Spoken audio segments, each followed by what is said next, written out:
Halo semuanya, selamat datang di Ibor 23 channel. Masih bareng aku, Ibor. Dan salam pramuka. Kalau kalian lihat video yang sebelumnya, aku ngejelasin salah satu metode dari Get Millennial Scout Method, yaitu Technology Adjustment. Dimana Get Millennial Scout Method itu sendiri aku sebut-sebut sebagai 3 metode yang harus ditambahkan di luar 9 metode kepramukaan yang udah ada, karena ya emang udah tuntutan zaman. 3 metode ini penting untuk dijadikan sebuah pedoman baku sebagai metode, karena kalau hanya bersifat iktikat dan himbauan, jadinya nggak akan maksimal. Yang perlu digarisbawahi sekali lagi, ini adalah pendapatku, ide, usulan untuk organisasi gerakan pramuka dari anggota pramuka yang udah berpramuka 15 tahun lebih. Feel free to komen, kasih masukan, saran, setuju nggak setuju juga boleh, bebas terserah kalian bisa tulis di kolom komentar di bawah. Dan sekali lagi aku bakalan ngejelasin dengan bahasa aku, bukan bahasa kaku ilmiah, karena bakalan boring. Di video ini aku bakal ngomongin tentang entrepreneurship atau kewirausahaan. Kenapa kewirausahaan? Karena kewirausahaan ini unik sebenarnya. Kalau secara deskripsi mungkin kewirausahaan ini seni untuk meningkatkan nilai suatu barang dan mendapatkan nilai tersebut buat kita, atau ilmu niaga ya lebih gampangnya. Teman-teman pasti punya referensi lebih banyak tentang itu. Tapi ini di-pack dalam satu soft skill gitu. Nah, yang membuat entrepreneurship ini unik adalah dia tercipta sebagai racikan dari soft skill yang lain.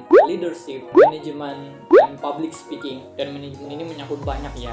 Management, activity management, human capital management, banyak. Itu terangkum satu di kewirausahaan, entrepreneurship. Jadi entrepreneurship yang bakalan tercipta itu unik, tiap orang tuh beda-beda. Pengaplikasian metode entrepreneurship di gerakan pramuka ini gampang banget. Contoh di program latihan tahunan, selipkan satu program, satu orang, satu project. Atau kalau misalkan terlalu berat, bolehlah satu sangga, satu project. Atau mungkin bisa juga satu ambalan, satu project. Dengan syarat harus benar-benar worth it dan semuanya ambil peran. Nah, project entrepreneurship ini juga harus terencana dengan baik, mulai dari perencanaan sumber dayanya yang biasa tertuang dalam proposal ya, proses pembuatannya, penjualannya, hingga evaluasinya nanti bagaimana. Biar makin mantap, sebelum proyeknya dimulai, datangkan satu orang pemateri yang kompeten di bidang entrepreneurship buat ngajarin pokok-pokok prinsip-prinsip entrepreneurship. Demikian juga di kegiatan-kegiatan pramuka. Dewan yang mengendalikan sangga kerja harus punya fokus dalam menjaga metode entrepreneurship ini bisa diaplikasikan di kegiatan tersebut. Di satu perkemahan misalkan, beri beserta materi entrepreneurship dengan pemateri yang emang udah punya jam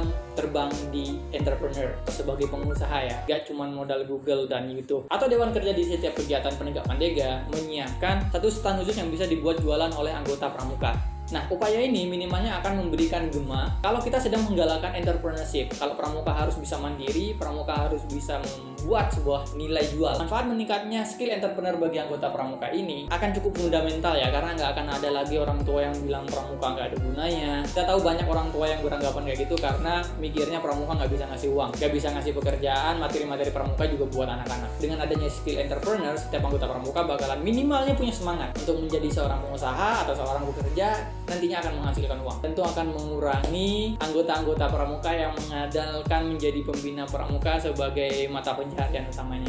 Well, ini sad truth sih, harus kita akui kalau selama ini pramuka hanya membimbing kita dengan scouting skillnya, tapi nggak membekali kita dengan life skill yang mumpuni yang dibutuhkan kalau kita ada di luar organisasi untuk menopang kehidupan. Akhirnya apa? Kita hanya bisa hebat di dalam organisasi, tapi tidak bisa menopang kehidupan sendiri saat di luar organisasi. Mau cari kerja, siapa yang mau nerima orang dengan kelebihannya? Pak, pramuka. Mau buka lapangan kerja, gimana caranya? Nggak punya ilmu manajemen usaha yang baik, jadinya ya kayak itu tadi, kalau nggak menggantungkan diri sebagai pembina pramuka yang berujung pada oknum-oknum pembina yang suka memproyekkan kegiatan-kegiatan anak didiknya, ya nyari peluang, berharap-harap ada posisi di pemerintahan. Mungkin aku yang nggak tahu, tapi selama ini belum pernah ada yang mengakui bisa jadi pengusaha sukses karena pramuka. Mungkin dia dulu pramuka, tapi apakah di pramukanya dulu diajarkan modal-modal yang membuatnya sukses sampai sekarang? Politisi-politisi, pemimpin-pemimpin di negeri ini, no, mereka rata-rata dapat ilmu di tempat lain. Karena yang diajarkan di pramuka ya